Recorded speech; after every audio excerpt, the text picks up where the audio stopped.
for a lot of entrepreneurs, as you're trying to accumulate that million, what you want to do is figure out how do you get to 6 months worth of expenses sitting in cash equivalents, CDs, money market accounts, maybe some fixed income, depending on how much 6 months is for you.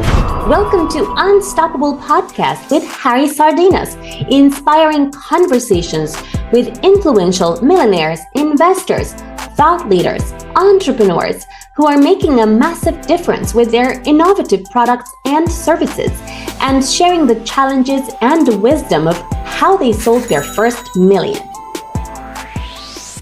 When you said, predictable income is very predictable because at the end of the day, people need to live on those flats. Is that correct? Right. Exactly. Yeah. So whatever the asset is there, is producing that income. The other thing that I always talk about in this podcast is the following. You see, it's a common mistake or lack of planning that we see of entrepreneurs, where you see they have one business. Okay, now the business is making money. They take all this money, they reinvest in the business. They make more money. They take all this money, they reinvest in the business. You already shared with us that you see no large percentage of the business lasts over 10 years because of technology advances or disruption in the market or COVID or you name it, or credit crunch or however, a very good way of doing things is your business is making money. You take this money, you buy a property, you rent it, the money for rent, you use it for marketing. Whatever happened to the business, it doesn't matter. You have your asset there. And this podcast, we want people to be rich or wealthy, happy and healthy. And, sometimes the financial, if you have financial difficulties, you see this can generate stress, and all these negative emotion can end up in physical emotion, and people can end up with heart attack, cancer, you name it, so do you what is your message for the entrepreneurs, right? That without knowing, they think that the business is going to change the world. They're so passionate about the business, they are so in love with it that they don't see really that in some cases the business allows you could be but there is only few Apples and Microsoft out there that you have to number one, exactly what you said, plan the way you're gonna manage your assets. So when not only when good time, but also when bad times come, because there are two things. Even in this podcast, we always talk about how to make the first million. We talk very little about how to keep it, and this is as well as important as how to make it, even more important. So, what message do you have for the entrepreneurs that sometimes they miss this part of the equation, which is key in order for you to don't start all over again? Yes, I know that you can. I know that if today I remove all your money, and I take off your money and I tell you, I take everything from you. I know that you can build a multi-million pound business again, actually very quickly. But you see, it's hard work, and you already have done this work. So what's the point to work double? Well, I always say you want to concentrate to create and diversify to protect. So when you're working on your first million, typically you're going to want to, spend your nights and weekends, put all of your energy, all of your resources, everything you can into that one vehicle that's helping you generate income and wealth. And when you get to a certain point in your life, you want to start diversifying to protect it. One of the great pieces of advice you gave is, hey, take some money out for down payment to buy a rental property. That typically works out to be a very good idea. I have met, there's very few people that own a lot of real estate and don't have any wealth. So the more real estate you could accumulate over your lifetime, the better. But there's other ways to do it as well. And it's figuring out, where do you want to plant your seeds? that you can water them so they can grow? And how do you, divide your time and your resources between the economic engine that's growing at its fastest and these other things that you may be doing that are kind of for safekeeping?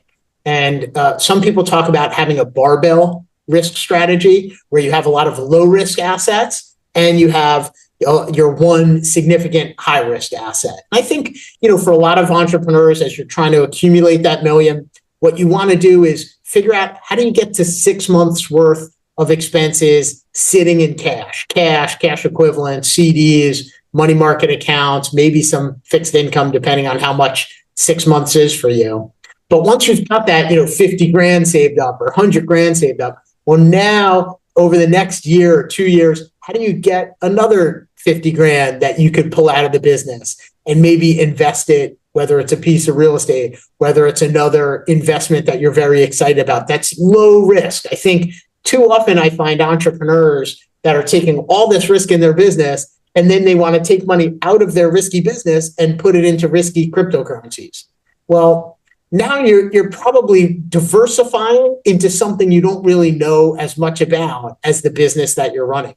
You're better off keeping it in the business and investing in the business. And if you can't generate your best returns investing in your business, you're probably in the wrong business. Yeah.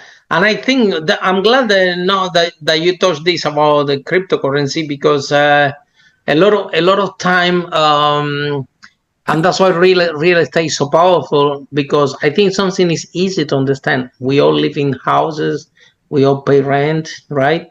So we understand the mechanics. So the other day, a woman over 60 years old, friend of mine, it was coming to me, Harry, help me. You see, I invest in this crypto, and then the money doesn't appear in the wallet. And I'm telling to my friend, why you invest in something that is not you don't understand it? You cannot even operate this. This is a highly tech. I used to wear a software developer, and it still is.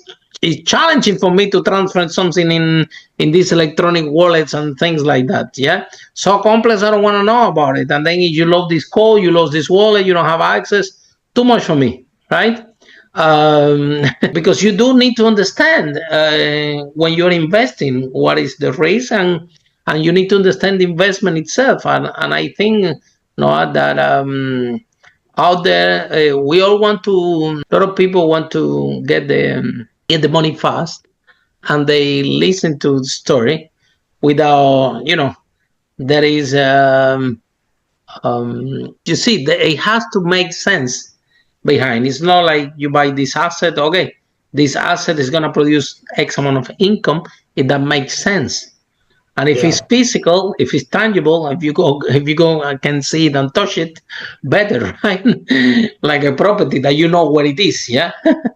So, but again, no, do you have any property investors in your family? Any friend, any book, a TV show? How you got this mindset from so young? When I was your age, I couldn't have this mindset because I have too much party.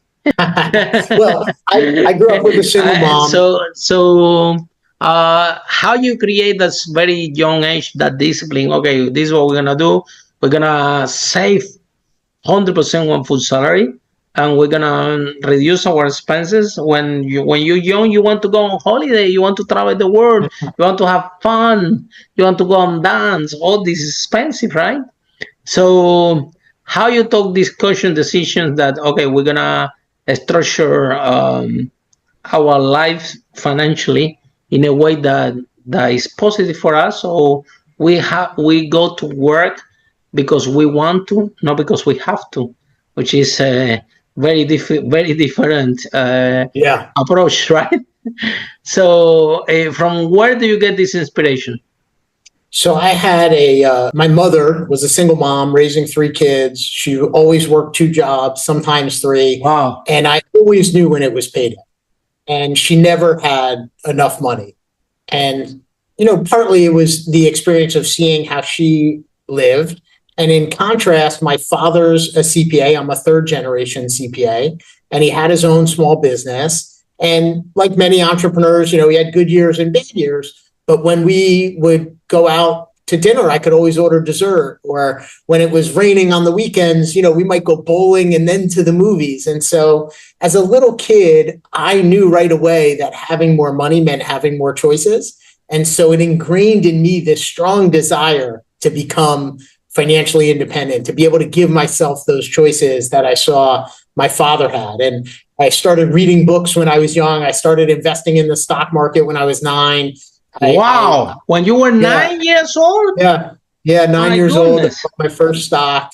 And I was always a hustler. I was selling candy outside of school, and I was shoveling snow, and I was babysitting, and always trying to find a way to make a buck and then invest it. I didn't want to spend it. I wanted to invest it because I knew that if I delayed my gratification, then I'd be able to have more later on. Follow us for more interviews with the world's most influential, audacious entrepreneurs that overcame challenges and adversity, providing you with the blueprint of how they sold their first million so you can grow your business exponentially.